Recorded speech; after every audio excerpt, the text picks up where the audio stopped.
Assalamualaikum warahmatullahi wabarakatuh. Salam kasih dan damai dan bahagia bagi kita semua.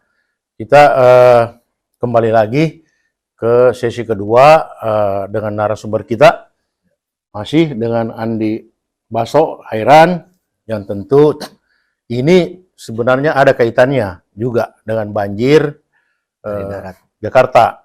Nah, cuma ini ke topiknya Giant Seawall, ya. Giant Seawall ini tanggul raksasa, ya, di Jakarta Utara.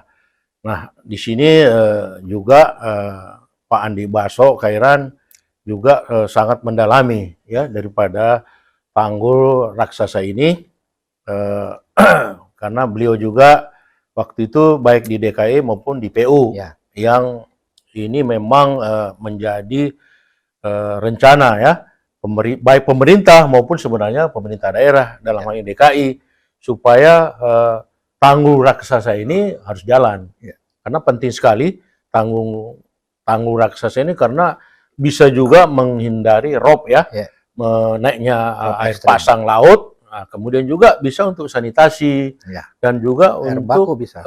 Air bersih, ya. Nah, nanti saya kira jelasnya bagaimana awalnya tanggul raksasa ini atau Giant Seawall, ya, yang kita ketahui bahwa ini ada kerjasama juga antara pemerintah Indonesia dan pemerintah Belanda, Korea. Ya, kalau nggak salah, ya, ada Korea, kemudian juga Jepang mungkin sekilas. Dalam mendesain. Nah, untuk itu mungkin Pak Andi Baso bisa menjelaskan sebenarnya kenapa harus, karena mungkin peristiwa 2007 juga yang barengan dengan banjir dari darat, kemudian dari pasang kena rob dari laut, sehingga betul-betul Jakarta 70% banjir.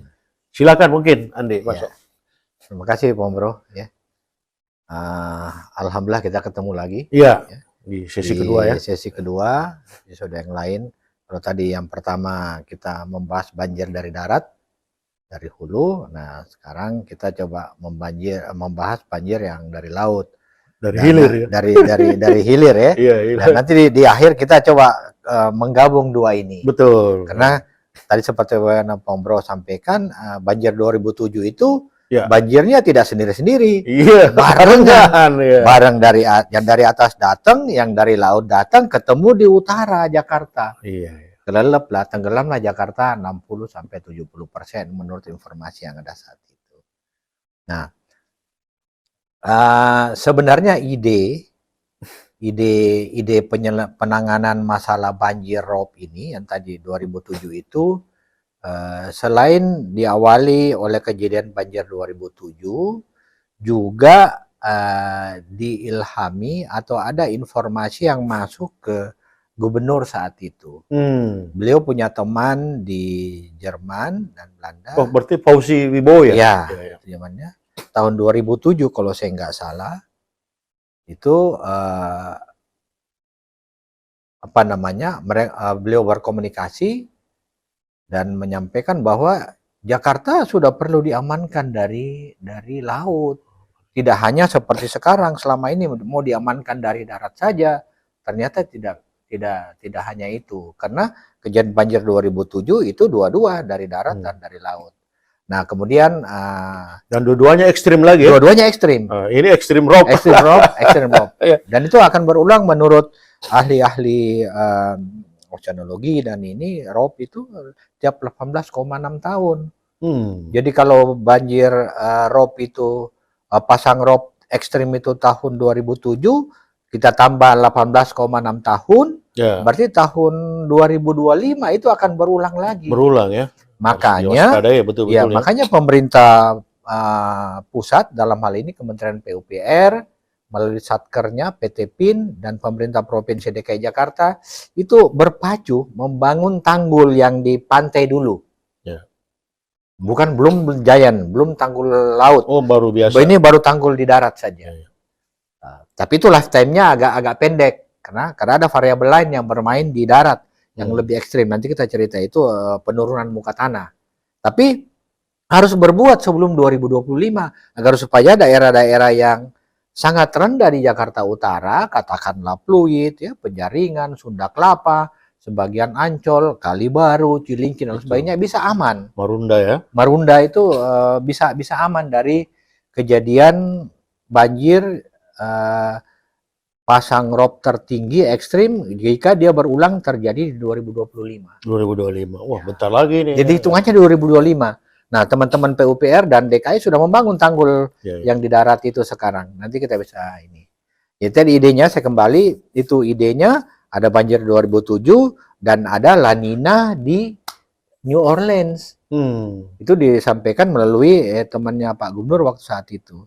Nah, kemudian ketemu mereka kemari, ya, sepakatlah membantu DKI mengamankan Jakarta agar supaya di 2025 infrastruktur Jakarta sudah lebih siap menghadapi banjir ekstrim ini. Karena kalau banjir rob atau misalnya pasang ekstrim itu tidak ada pilihan lain selain membangun tanggul. Di mana saja di dunia ini. Ya tadi termasuk Belanda juga ya. Termasuk Belanda. Belanda itu sudah 16 ribuan kilometer tanggul yang dia buat. 16 ribu ya? 6.000, saya nggak tahu 16 ribu apa 6 ribu itu. Iya, kurang lebih segitu. Iya, kalau kita bisa dihitung. Dan dia setiap hari itu membangun. Karena muka tanahnya dia itu sudah sekitar 7 meter sampai 9 meter di bawah muka laut. Dan lebih parahnya dia, pasangnya dia itu sekitar 7 meter. Jadi kalau pasang, itu naiknya 7 meter. Kalau kita kan pasang hanya 70 sampai 1 meter. Kalau dia 7 meter, jadi tanggulnya tuh lebih tinggi. Lebih tinggi lagi. Lebih tinggi lagi. Dan dia safe sampai sekarang. Nah, pengalaman itulah yang dipakai ke Amerika, dipakai ke Seoul, ke Korea, dan sebenarnya kita mau adopt di Jakarta ini. Jakarta ya. Diskusinya sudah panjang. Pantai utara kita. Ya, pantai utara kita. Teluk Jakarta kita mau amankan. Tidak hanya Jakarta, tapi Teluk Jakarta. Jadi Tangerang dan Bekasi. Betul. Bekasi. Kita mau amankan Teluk Jakarta ini supaya dia punya ketahanan yang lebih tinggi, ya, seperti Singapura, seperti di negara-negara lain. Karena tidak ada pilihan lain selain tanggul yang besar tadi. Nah, balik tadi, ya, karena tidak ada pilihan lain, ya kita harus berbuat. Nah, kemarin dengan bantuan teman-teman dari Belanda dan Korea sudah pengalaman membangun tanggul. Dia belajar dari Belanda, dia kirim orang-orangnya sekolah ke sana, injinirnya. Kemudian di 2010, 2000 berapa mereka membangun namanya Semanggung. Itu sekitar 20 kilo. 22 kilo terpanjang di dunia sekarang. Jadi mereka sudah dua. Nah, dua ahli ini, Belanda dan Korea ini datang membantu kita menyiapkan tanggul di Jakarta gitu. Suka nggak suka Jakarta butuh tanggul. Kalau tanda petik Jakarta nggak mau tenggelam Iya, betul. Kalau Jakarta tidak berbuat tanggul, dia akan tenggelam. Sekarang aja pasang sebulan 2 kali itu Jakarta Utara terendam sampai selutut gitu. Dan itu dampaknya kan banyak. Sektor ekonomi terganggu, logistik terganggu, masyarakat juga terganggu. Nah, kebetulan diskusi panjang 2007, awalnya membangun tanggul langsung di luar, kemudian 2014 yang dikenal dengan Giant Sea Wall, Great Garuda, membangun tanggul sekaligus melibatkan private untuk masuk di dalam, karena biayanya mahal gitu mahal gitu. Kemudian itu tidak jadi lagi, kemudian Bappenas menyiapkan lagi review master plan 2014 itu, kemudian terakhir ini produk kerjasama MOU antara Belanda, Korea, dan Indonesia menyiapkan conceptual design, pre-design, dan sekaligus OBC. Jadi FS, pra-FS untuk pembuatan tanggul laut, tanggul pantai, mengamankan Jakarta tidak tenggelam di abad ini. Karena kalau tapi itu kan tidak hanya tanggul juga rencananya itu kan ada termasuk yang lain-lain. Ada yang lain-lain. Jadi dia terintegrasi. Nah, kalau dulu ya datang dengan tanggul saja tidak banyak terintegrasi. Nah, yang sekarang NCIC di 2020 ini belajar dari yang lalu-lalu sudah terintegrasi. Dan melibatkan semua stakeholder, semua pemangku kebijakan dan pemangku kepentingan dalam mendesain, bahkan dalam membangun tanggul pantai yang kita kenal dengan tanggul Laskarang. Jadi kalau nanti berjalan, konsepnya ini tuh akan terdiri dari 3 tanggul Ya, betul. Tanggul A, tanggul pantai yang sekarang sudah dikerjakan, ekstrimnya 43 kilo harus diamankan, sekarang baru sekitar 30-an, masih butuh 12 kilo, 13 kilo lagi, dan harus selesai 2025. Itu tanggul pantai, supaya Jakarta aman kalau berulang pasang 2007 yang setiap 18,6 tahun ini. Nah, kemudian tanggul ini karena persoalan Jakarta tidak hanya rob, tanahnya juga turun. Tanahnya turun itu sekitar 2 sampai bahkan ada bilang 2 sampai 20. Tapi kemarin kami di Kementerian PU bersama-sama 3 ini dengan Belanda Korea, kita mengambil jangan terlalu ekstrim lah. Jadi kita mengambil hanya 2 sampai 12 senti di tempat-tempat tertentu. Lalu kita membuatkan tanggul pantai. Karena tanggul pantai ini lebih murah, bisa lebih cepat untuk mengamankan Jakarta sampai 2025 atau aman 2025 dan lifetime-nya bisa sampai 2030-2035. Kalau kita tidak bisa menahan pengambilan air tanah yang ekstrim. Karena banjir rob ini diperparah karena penurunan muka tanahnya ekstrim juga. Katakanlah rata-rata 7 cm per tahun. Jadi dalam 10 tahun 70 cm. Kalau kita lihat video-video itu, ada saya punya video, itu 2 kali sebulan itu pasang. Kemarin Sunda Kelapa itu kelelep sampai sepaha. Wah. Ya, kita takut itu kalau banjir 2007 kejadian, artinya robnya ekstrim, kapal itu nyebrang. Bisa masuk ke darat. Bisa masuk ke darat itu. Tapi ininya yang makanya ini dinaikkan. Makanya dinaikkan. Sekarang sih sementara mau dikerjain, setahu saya. Kalau ini tidak diselesaikan 2000 sampai 2025 tanggul ini dan pasangnya naik, kapal itu pasti nyebrang. Berarti nanti ini tanggulnya ini setinggi berapa, Pak Andi? Kemarin kita diskusi, tanggul pantai di tempat yang lain selain Sunda Kelapa itu 4,7 meter. 4,7 meter. Ya, di atas min sea level itu ada fotonya bisa dilihat. Tapi khusus di Pelabuhan Sunda Kelapa, kemarin kita diskusi itu cukup sampai 3,5 saja. Karena mereka butuh pelataran untuk bongkar muat barang, untuk ini ya.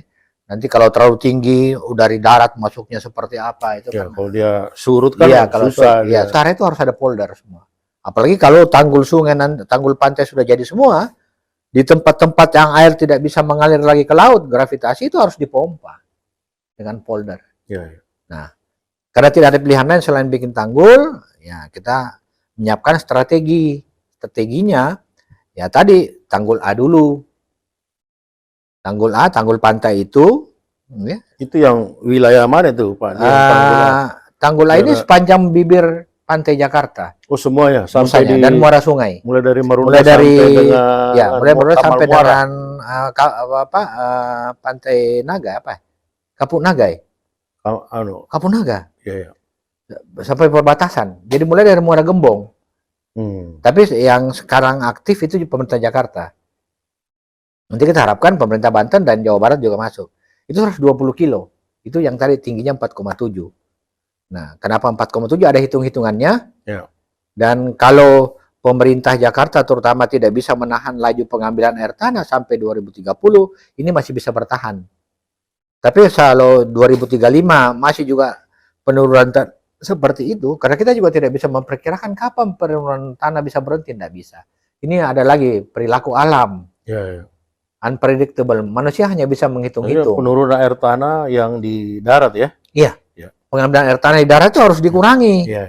Supaya bisa dikurangi, harus disuplai masyarakat ini dari air permukaan, dari Jatiluhur, dari Waduk Karian. Nah, itulah konsepnya terintegrasi. Betul. Jadi kalau tanggul ini saja sendiri jalan, tidak ada penggantian pengambilan penyediaan air tanah, penghentian pengambilan air tanah dengan air baku dari Jatiluhur, ya juga tidak akan efektif tanggul ini. Jadi harus terintegrasi. Jadi memang harus dari daratnya terintegrasinya. Harus di samping sumber daya air tadi gitu. Kalau suatu waktu nanti entah kapan Jawa Barat semakin tumbuh, penduduknya makin banyak, Jatiluhur terbatas lagi airnya untuk diberikan ke Jakarta, Karian juga, waduk di Banten juga berkembang, terbatas air mau Jakarta, mau nggak mau Jakarta harus meng-create sumber daya air sendiri. Nah, sumber airnya itu bisa di waduk offshore yang di Tanggul tadi ini. Tapi ada lagi persyaratnya. Harus air yang dari kali, dari darat itu yang masuk ke laut itu sudah bersih, relatif bersih. Jadi memang harus diolah. Diolah dulu di darat. Dan itu sudah ada programnya, namanya Jakarta Sewerage System. Nah, kalau itu bisa berjalan gitu, air tanah kita kurangi pengambilannya, waduk offshore ini kita bisa jadikan untuk sumber air baku, sekaligus juga tadi bisa membantu penanganan banjir dari darat, karena di darat tidak bisa membangun waduk terlalu luas, kita membangun waduk di offshore. Ini negara lain sudah lakukan. Dan itu potensinya lumayan, 4.000 sampai 6.000 hektar. Hektar. Ya, tadi kan kita cerita banjir darat, paling tidak Jakarta harus butuh sekitar 2% dari luasnya. Nah, itu bisa disiapkan di darat, di laut, dan tidak ada pembebasan. Masalah sosial nggak ada. Nah, sisa lingkungan hidup saja yang kita kelola dengan baik bersama-sama. Jadi tadi harus terintegrasi dengan supply air baku dari Jatiluhur, dari Waduk Karian, harus terintegrasi dengan penyelesaian limbah cair di darat, supaya suatu waktu jika dibutuhkan, waduk offshore ini nanti bisa kita gunakan untuk air baku, juga kita bisa gunakan untuk menjadi waduk pengendali banjir offshore. Kita turunkan muka lautnya 2 sampai 2,5 meter. Kalau 2,5 meter, air dari atas bebas gravitasi, tidak pakai pompa, tidak lagi pakai apa. Tapi tadi harus terintegrasi gitu. Itulah ininya, kelebihannya NCIC di 2020 ini tuh terintegrasi. Dan satu lagi, dia terintegrasi dengan jaringan jalan nasional yang ada di Jabodetabek. Kita ketahui, kita lihat sekarang di utara itu kan jalan nasional itu kan hanya Marta Dinata dan jalan tol Harbor Road. Itu kan sudah sangat padat. Kapasitasnya sudah di atas 0,8. Tidak ada lahan. Nah, kita tawarkan di atas tanggul ini nanti, tanggul laut yang jauh itu ada jalan tol, ada public transport, agar supaya membantu darat tidak lagi terlalu macet di utara. Jadi Cengkareng, Jakarta atau Teluk Naga, Balaraja, Cengkareng. Jadi bisa lewat tol gitu ya? Bisa. Tanjung Priuk, ke Cibitung segala macam itu langsung through traffic. Itu bisa lumayan. Kita siapkan paling tidak 4 lane sampai 6 lane. Awalnya 4. Itu akan bisa mengurangi kepadatan di Jakarta. Jadi Jakarta nggak terlalu bising, tidak terlalu polutan lagi, dia di laut. Tapi dari sisi anggaran kita sendiri bagaimana, Pak Andi Baso? Ya memang itu resikonya, anggarannya agak lumayan. Ya kalau anggarannya hanya tanggul saja itu yang barat ini kan ada tanggul laut itu ada 2, ada barat dan ada timur. Tapi prioritas barat karena di barat itu banyak aset yang harus diamankan. Jadi resikonya itu lebih besar di barat dibanding di timur. Makanya itu tanggul lautnya kita harapkan diprioritaskan, strateginya kita membangun yang barat dulu. Sesuai kemampuan kita. Banyak industri, Pelabuhan Sunda Kelapa, Pelabuhan Sunda Kelapa, Pelabuhan Nizam Sahman, banyak industri lain, perumahan mewah. Tangerang kan industri banyak sekali. Itu resikonya lebih tinggi dibanding timur. Iya betul. Kalau timur relatif lebih aman, dan juga laju penurunan tanahnya di timur itu lebih rendah dibanding di barat. Sehingga memang ini the worst condition yang harus ditangani segera. Oleh karena banjir itu, juga ini juga memang yang banjir itu barat. Barat. Ya tadi Wombro bilang kali Pasanggerahan itu barat. Iya. Kemudian di mana? Di Ciliwung itu masuk ke Kanal Barat. Ya di Muara Karang itu barat lagi gitu. Iya betul. Jadi memang ini resiko yang paling harus besar. Jadi harus diaman. Nah, strateginya ini harus dibangun dulu. Nah, biayanya itu lumayan itu, bisa sampai 30-40 triliun. Kalau pemerintah punya duit, dibangun aja karena tanggul itu kan barang publik. Sangat diperlukan juga. Dan sangat diperlukan. Kalau di negara-negara maju, Belanda, Korea, Amerika, itu mereka membangun sendiri, tidak melibatkan private karena uangnya banyak. Nah, tapi dulu kan sempat masalah tanggul ini kan banyak yang menentang gitu, Andi Baso, karena katanya masyarakat tidak banyak termanfaatkan oleh masyarakat, hanya tertentu. Gimana kira-kira itu anunya? Nah, yang NCIC di 2020 ini semua sudah dilibatkan. Sudah ya? Iya. Kita sudah ke nelayan, kita tanya apa mau ini segala macam. Jadi NCIC 2020 ini datang, itu tidak hanya sekedar pengendalian banjir. Tapi Pak Menteri PU mengatakan ini lebih dari sekedar pengendalian banjir. Ini adalah sudah revitalisasi lingkungan. Betul. Remediasi lingkungan.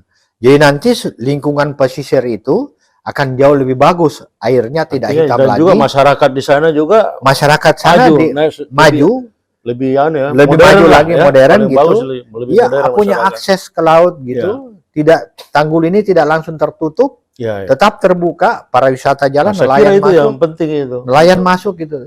Jadi NCIC 2020 ini datang, tidak boleh ada yang termarginalkan, termasuk nelayan. Artinya itu ke NC National Capital Integrated Development, Coastal Development ya. Jadi nelayannya kita upgrade, sosial ekonominya, aksesibilitasnya kita siapkan. Itu yang paling utama kan, masyarakat di pesisir itu ya. Kemudian ekosistem pantai akan lebih bagus. Karena kita harapkan situ nanti akan ada badan yang akan mengontrol ini seperti di Singapura. Ya. Karena harus ada khusus. Harus ada khusus. Jadi dia day by day dia memantau ini perkembangan lingkungan dan dampak dari pembangunan tanggul ini. Nah, kemudian pesisir Jakarta akan berubah wajahnya. Jadi lebih ke ada lahan baru, pariwisata bisa maju, industri ekonomi, juga maju, ekonomi mikro bisa ini gitu. Tadi di utara publik tidak bisa mengakses, sekarang sudah siap ruang publik.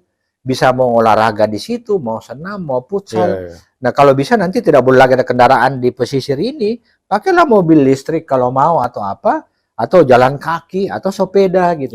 Jadi wajah Jakarta di utara itu akan berubah. Bagaimana rencana untuk transportasi kereta api atau gimana? Itu kita siapkan dia di tanggul laut.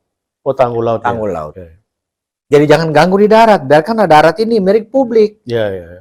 Di sana juga milik publik, tapi lebih banyak fungsinya untuk menahan rob.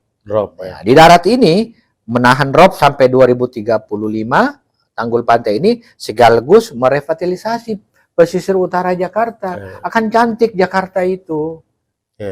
Jadi dia datang NCIC 2020 ini green dan blue konsep. Green itu dia ramah lingkungan, ikan akan dijamin hidup.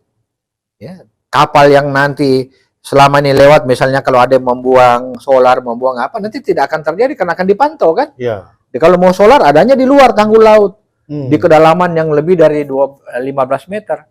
Nah, tanggul laut ini nanti dia ada di kedalaman minus 15 atau minus 14 meter. Kita mencontoh tanggul lautnya Belanda, Oudtshoorn dan Semanggung, tanggul lautnya Korea. Tidak ada pilihan lain. Kalau Jakarta tetap ingin menjadi pusat ekonomi, tentu kan punya daya saing harus lebih baik. Nah, kalau selalu banjir rob, ya orang tidak ada yang mau datang investasi di sini. Supaya tidak terancam rob, ya harus diamankan dengan tanggul. Harus mengurangi pengambilan air tanahnya.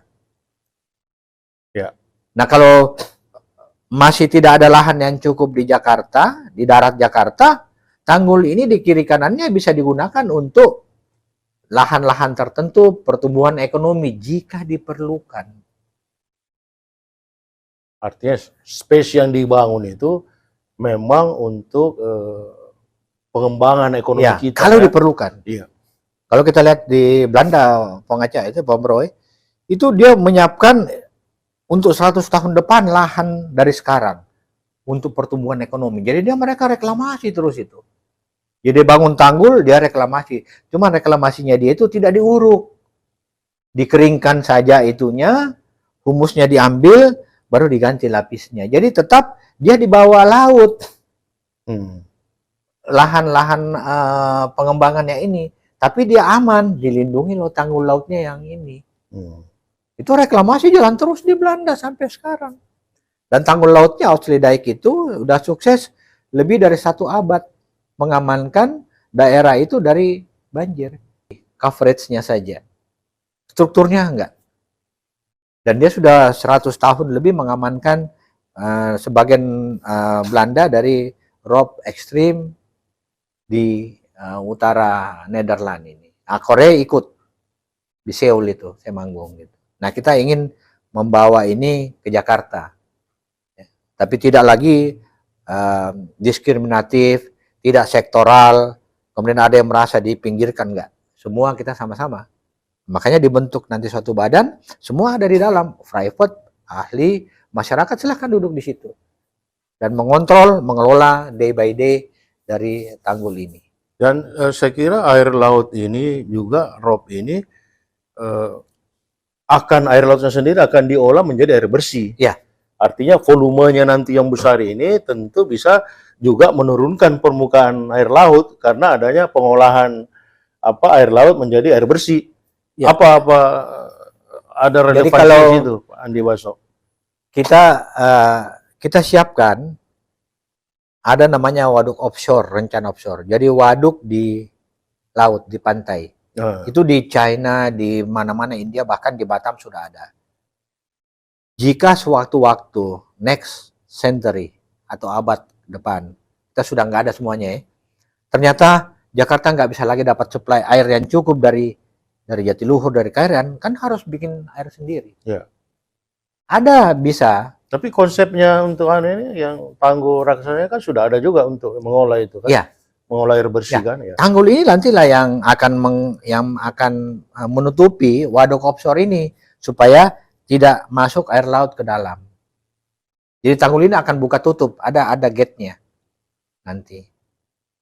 Itu sudah disiapkan. Ya. Jadi kalau nanti Jakarta tidak cukup lagi air bakunya, itu bisa diolah. Ya. Tapi syaratnya air limbahnya yang dari darat yang masuk ke laut, ya tolong kurangi kadar limbahnya. Ya. Supaya tidak terlalu mahal kita mengelola air di offshore ini. Dia payo kan? Ya. Kalau payo mungkin bisa lebih murah. Bisa diolah menjadi air baku dibanding dia air laut yang kadar garamnya sangat tinggi itu gitu. Jadi sudah disiapkan semua untuk ke depan. Ya. Konsep ini udah sangat lengkap, terintegrasi, adaptif. Kalau nggak punya duit, ya bangun aja dulu tanggul A. Tapi ingat, tanggul A hanya bisa bertahan sampai 2035. 35 ya. Wow. Kalau kamu kita tidak bisa menahan laju pengambilan air tanah. Artinya kan bisa uangnya bisa dibagi. Nah, nanti 2035 baru kita evaluasi. Penurunan muka tanahnya kita bisa tahan apa enggak? Kalau kita bisa tahan, enggak perlu tanggul laut yang tertutup tadi ini. Atau kita tetap butuh tanggul laut karena suatu waktu kita ingin butuh nanti sumber air baku. Ya. Jadi kalau 2035 itu kan, kalau saya bandingkan saya kan berarti kan 12 tahun kan. Iya. Wah, umur kita sudah berapa ya? Jadi ya memang harus kita harapkan ini juga sudah mulai bermanfaat ya, sudah dibangun lah. Ya. Dan saya kira juga Presiden kita ya, Pak Jokowi kan sudah buat bahwa sudah tanggul raksasa ini harus jalan. Nah, ini saya kira bagus sekali. Tidak ada pilihan lain. Ya. Jadi kalau kita menunda saja bencana sebenarnya. Dan semua ahli, kan waktu menyusun ini, di samping Belanda, Korea, kita juga melibatkan kampus, universitas yang punya teknik kelautan. Seperti tempatnya Pombro, tempat kita, UNAS, kita undang. ITB kita libatkan, UI kita libatkan, Gajah Mada, IPB kita libatkan. Semua terlibat. Dan mereka mengatakan tanggul itu wajib. Tanggul itu wajib. Sisa mana mau dahulu, mana mau belakangan gitu. Ya. Dan kita siapkan konsepnya, ini adaptif, ini integrasi.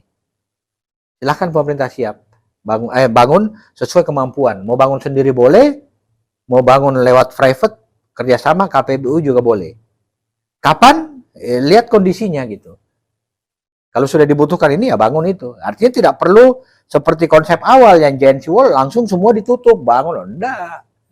Ini bisa adaptif itu, bertahap sesuai kemampuan dan sesuai kebutuhan kondisi di lapangan. Saya kira itu yang penting sekali, ya.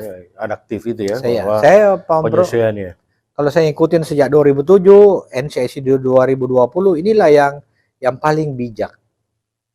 Karena dia adaptif, dia integratif. Kalau dulu itu kan Langsung, sektor iya. langsung tutup, ribut lah Biaya, orang. Ribut juga. Nelayan mah udah urusan belakang. Iya. Nah ini enggak, kita sudah ada penelitian, sudah kita survei, datang nanya mereka mau apa, sudah. Dan mereka tidak boleh termarginalkan. Jadi Ya. NCAC Saya datang, kira itu yang paling penting. tidak boleh ada yang dimarginalkan, Nelayan-nelayan tidak sekitar boleh situ. sektoral, dan tidak boleh ada yang didiskriminasi. Artinya kehidupan nelayan kan Ya, diangkat semua, lah, ya semua. lebih inilah lebih. Ya, pemerintah juga dapat kehidupan. manfaat. Jakarta daya dukungnya lebih bagus, kemudian ratingnya dia daya apa namanya daya saingnya meningkat. Dan kalau nggak salah tempat pengembangan rekreasinya juga luar biasa Ya. itu, itu Tangguh Raksasa ya. Ya, disiapkan. Karena kita memang ini kan DKI ini kan kita animo untuk ya. wisata ini rekreasi ini kan luar biasa. Ya. Mungkin itu salah satu juga untuk sudah disiapkan di Tanggul ini. Ya. Ya, nanti kalau ibu kota pindah, DKI masih tetap, Jakarta tetap menjadi ekonomi, kita sudah siapkan lahan dan infrastruktur pengendali banjir agar supaya bisa memaintain daya saing, bisa memaintain Jakarta menjadi kota yang tetap layak huni gitu, investor enak tertarik untuk datang karena tidak rawan bencana lagi gitu ya. Terutama dari climate change yang kalau kita dengar kemarin di Juli 2021 bahkan Presidennya Amerika mengatakan Jakarta itu akan kota nomor 1 tenggelam kan? Ya kalau kita tidak berbuat memang iya. Di 2035 mulai. Kalau kita tidak berbuat. Tapi alhamdulillah kita sudah berbuat Tanggul A. Jadi bisa mengamankan sampai 2035.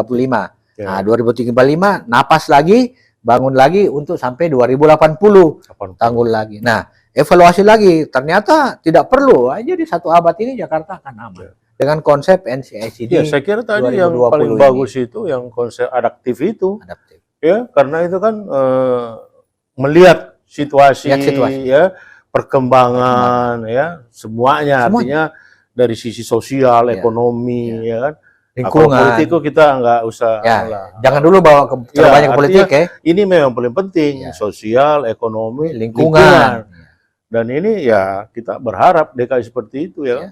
Ya kalau mau tetap jadi kota ekonomi, pusat ekonomi harus seperti itu. Daya saingnya kita tingkatkan. Nah kalau tiap sebulan 2 kali banjir ya daya saingnya rendah. Tidak menarik investor masuk. Apalagi ada climate change seperti ini kan. Dari darat terancam, dari laut terancam. Nah kita mengamankan dua-duanya. Saya kira ini penjelasan mengenai Tanggul Raksasa dari Andi Baso kayaknya luar biasa sekali ini. Orang mungkin belum banyak yang tahu lah. Saya yakin belum banyak yang tahu dan juga bagaimana juga terintegrasinya dengan darat ya. Artinya baik banjir ya maupun kekurangan air, turunnya permukaan air tanah ya sehingga transportasi malah nambah ya untuk bisa karena di utara nggak ada tempat lagi kan mengurangi kemacetan lah kalau kita mau ke arah bandara dan ke Tanjung Priok segala macam. Saya kira mungkin sebelum kita akhiri mungkin masih ada yang perlu ditambahkan lagi kira-kira yang ke depannya melihat ya tentu kayak ini kan semuanya itu kan tergantung keuangan negara. Dalam hal ini kan yang domainnya ini kan Kementerian PUPR dan tentu DKI. Bagaimana ini kesepakatannya sehingga nanti ini benar-benar bisa terlaksana. Artinya kan Presiden kan sudah menyampaikan tentu ke depan ini ya Pak Andi Baso bahwa memang semuanya ini kan tergantung pemerintah. Baik pemerintah pusat maupun pemerintah daerah dalam ini DKI. Terutama pemerintah daerah? Ya, pemerintah daerah dalam DKI.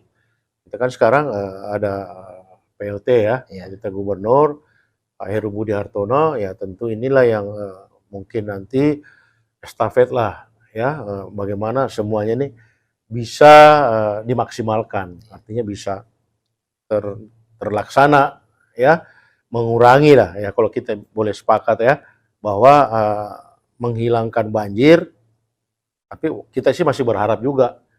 Kayak Belanda kan, walaupun orang bilang Belanda hebat, tapi katanya juga masih banjir juga. Kemarin banjir, 2021 banjir. Makanya kita tentu mau memahami ini juga, bahwa belum ada kota yang bisa membebaskan dirinya dari banjir. Belanda, event Belanda kan juga, mungkin negara lain juga belum bisa mengatasi 100% banjir 100%. Sehingga tentu kita juga sepakat bahwa bagaimana mengurangi ya, misalnya tadi ya program sebelumnya minimal kalau sudah 7% dikurangi banjir kan sudah besar.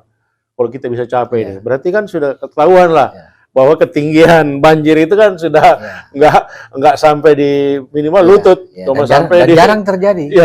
Ya, jarang terjadi tahun. Kan? Nah, kalau ini sekarang kan tiap tahun. Iya, tiap tahun, apalagi mulai 2014, 15, 16 sampai 18 kan. Kemudian 2020 sampai 2023 juga kan masih. 2021 masih banjir. Iya. Dan kemarin Ciliwung masih banjir lagi gitu kan. Kayak kemarin aja kan awal-awal 2022, 2023 kan banjir juga. Walaupun ya cepat sekali ya diantisipasi. Sehingga saya kira memang tanggul raksasa ini yang terintegrasi ini ya kan, national capital ya, integrated ya, coastal development ini memang harus dilanjutkan, mestinya ya, karena banyak manfaatnya buat masyarakat DKI. Mungkin ada yang terakhir mungkin dari dibahas kira-kira ke depan ini, tentu kita berharap gubernur baru nantinya, kemudian presiden baru ini bisa melanjutkan. Karena kalau tidak kan ya percuma kita diskusikan banyak misalnya, bukan hanya pada saat ini, mungkin juga ke depannya gitu, Andi Baso ya. Ya, jadi terima kasih Pak Bro. Jadi NCIC 2020 ini itu datang tidak hanya sebagai fungsi pengendali banjir, tapi dia ada fungsi perbaikan lingkungan dan peningkatan ekonomi kemasyarakatan, ya. Terutama jika ibu kota negara pindah. Kemudian Jakarta tetap mau jadi tempat ekonomi, ya kita harus meningkatkan daya saing Jakarta. Salah satu meningkatkannya, kurangi banjirnya. Banjirnya ada dari darat, ada dari laut lewat NCICD ini. Ya. Dan kita sudah diskusi panjang, NCICD ini tadi 2020 ya, NCICD 2020 ini ada konsep pengamanan Jakarta dari banjir rob, banjir laut yang paling bijak. Karena dia terintegrasi dengan apa yang ada di darat, dan dia juga adaptif dengan kondisi lingkungan, dengan kondisi finance, keuangan stakeholder gitu loh. Ya nanti kalau memang mau dibangun, tidak usah bangun sekaligus, bisa bertahap. Kalau dulu Giant Wall yang pertama itu kan semua masif karena economic development, jadi langsung dibangun semua, langsung direklamasi gitu, supaya ada pengembalian. Nah kalau ini tidak. Pemerintah bisa membangun sendiri bertahap, bisa juga melibatkan private swasta. Kalau bisa melibatkan private lebih bagus agar supaya masyarakat juga punya rasa peranan juga lah, peranan dan juga merasa memiliki bersama, sehingga mereka punya rasa tanggung jawab, rasa memelihara yang bersama. Ini untuk kepentingan kita semua bersama. Dan tidak ada pilihan lain. Betul. Kalau Jakarta mau aman dari dampak climate change gitu, tanggul. Ahli se-Indonesia sudah mengatakan dan itu. Bukan lagi, luar. Memang sudah harus. Karena tadi itu global climate change itu. Climate change ini tidak kan bisa sudah tuntutan dunia. Apalagi kan di Bali kemarin kan G20 kan sudah harus melihat ini. Artinya inovasi ini sudah harus melihat segera perubahan-perubahan iklim ini. Jangan sampai kita tidak mengikuti, malah ya tadi itu bisa banyak bencana yang timbul, ya kan? Impact-nya climate change itu kalau buat pantai, muka lautnya naik 0,8 cm per tahun. Nah, tolong pemerintah Jakarta rem pengambilan air tanah supaya penurunan muka tanahnya tidak turun. Sehingga tanggul ini bisa lebih panjang lifetime-nya gitu loh. Kondisi Jakarta juga akan lebih bagus. Walaupun tidak ada yang bisa menjamin bahwa Jakarta tidak akan turun, tetap akan turun. Karena pengambilan air tanah itu juga hanya akan berhenti juga. Walaupun kita bisa berhentikan, itu kontribusinya hanya maksimal 70%. Ada kontribusi lain 30% yang uncontrollable. Itu faktor alam. Ya, ada juga faktor pertumbuhan, pembangunan, dan lain sebagainya.